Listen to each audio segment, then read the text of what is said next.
दूसरा अभी समाअत हुई है जिसमें लॉयर्स की एक्सेस, डॉक्टर्स, उनकी फैमिली और पीटीआई के जो सीनियर लीडरान हैं उनकी मुलाकात के हवाले से दरख्वास्त और सी क्लास में जो सहूलतें होती हैं वो भी नहीं दी गई, तो लिहाजा ए क्लास के लिए इस्तदा की गई है।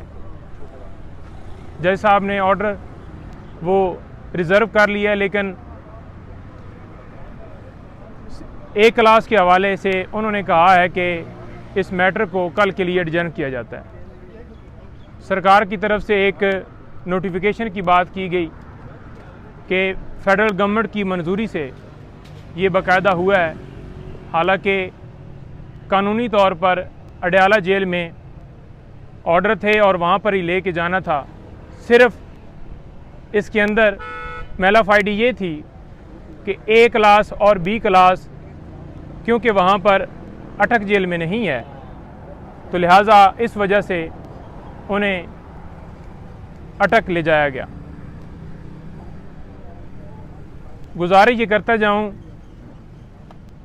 कि कल 8 घंटे से भी ज़्यादा मुझे हब्से बिजा में रखा गया। एक नोटिस FIA की तरफ से मुझे, जो कि मैंने सर्कुलेट होते हुए देखा सोशल मीडिया के ऊपर, एक प्रोग्राम में मैं बैठा हुआ था, वहाँ पर पहले मुझे पता चला और बाद में मुख्तलिफ पेजेस के ऊपर लगा हुआ था। तो आइन और कानून की बालादस्ती के लिए बग़ैर किसी हिचकिचाहट के मैं वहाँ पर पहुँच गया। उनसे गुजारिश की कि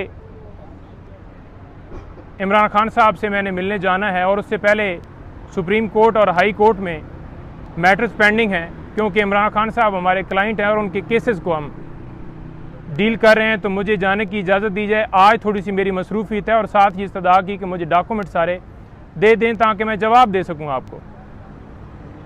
लेकिन उन्होंने कहा कि आप बैठ जाएं और साथ एक बंदे को बिठा दिया कि जाने ना दें। ऊपर से अफसरान आ रहे हैं, तो लिहाजा जब वो आएंगे तो फिर डिसाइड होगा कि आपको जाने दिया जाएगा या नहीं। सवालनामा मुझे दिया गया, 8 सवालात थे। एक एक सवाल का मैं जवाब तफसील से देना चाहता था, लेकिन ज़बरदस्ती उन्होंने मुझसे सवालात के जवाबात लिए।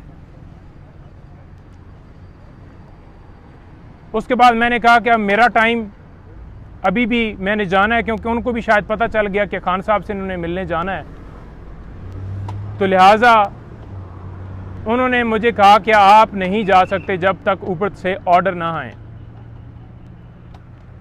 बेसिकली ये चीफ जस्टिस अमर फारूक साहब, उन्होंने एक ऑर्डर किया जिसके ज़रिए से आज वकला की तजलील की जा रही है।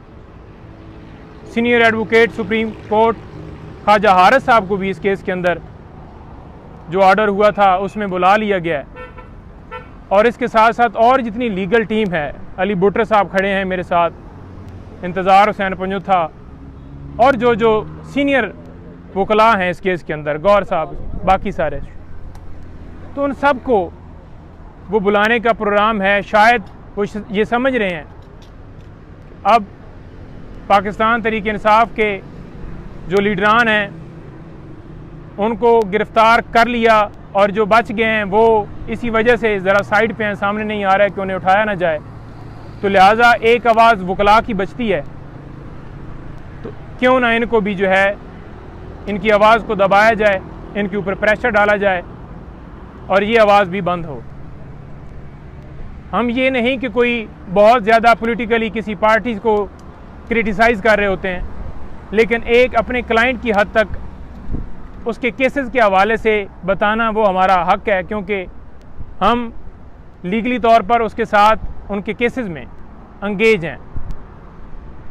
और आज देख लें कि हमारी लॉयर कम्युनिटी और अदलिया दोनों के ऊपर सवालिया निशान है कि हम लॉयर और अदलिया एक दूसरे का हिस्सा हैं, लेकिन अदलिया के हुक्म से और वकला की आगे से खामोशी से ये कभी बाबर अवान साहब के घर छापा मारा जाता है, कभी भंडारी साहब को उठाया जाता है, कभी ख्वाजा साहब को बुलाया जाता है, कभी खोसा साहब के घर फायरिंग होती है, और कभी किसी खातून वकील को उसके घर से उठाया जाता है, तो यहाँ पर बचत किसी को भी नहीं है, चाहे कोई सीनियर हो, जूनियर हो, ख़वातीन हो, यंग मैन हो, हर एक को हिरासा किया जा रहा है। तो आला अदलिया से इस्तदा है कि इसके ऊपर नोटिस लें। अमर फ़ारूक साहब अपना जो उन्होंने ऑर्डर किया है उसको रिव्यू करें और वकला को यकजा हो के ये जो मुनज़्ज़म एक प्लान के तहत ये सिलसिला जारी किया गया है, इसको भरपूर अंदाज से ना रोका गया तो ये सिलसिला बढ़ता जाएगा। खान साहब से आज मुलाकात होगी हमारी और मुख्तलिफ जो उनकी तरफ से इंस्ट्रक्शन मिलेंगी मज़ीद। आज तोशाखाना केस भी समाअत के लिए फ़िक्स है, उसमें भी इंशाल्लाह उम्मीद है कि अगर आज समाअत हुई तो खान साहब की सज़ा जो है ख़त्म हो जाएगी और बाहर आ जाएंगे।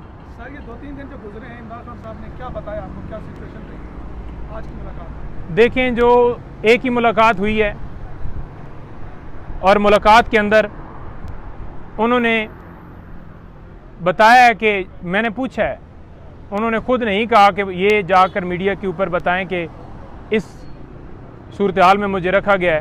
उन्होंने कहा मुझे डी क्लास से भी फ़र्क नहीं पड़ता, लेकिन इन्होंने जानबूझकर मुझे सी क्लास की जो सहूलतें हैं वो भी नहीं दी गई और तजलील किया है। वो किस तरह से कि वहाँ पर कीड़े मकोड़े, रात को मक्खियाँ और वो सारा सिलसिला मैं पहले भी बता चुका हूँ। तो ये रीज़न है सारी। आज हमने सदा की उम्मीद है कि डॉक्टर की भी एक्सेस हो जाएगी, जो कि अभी तक प्राइवेट डॉक्टर नहीं मिल सका, और ये भी सारा मामला हल हो जाएगा इंशाल्लाह कल तक। देखें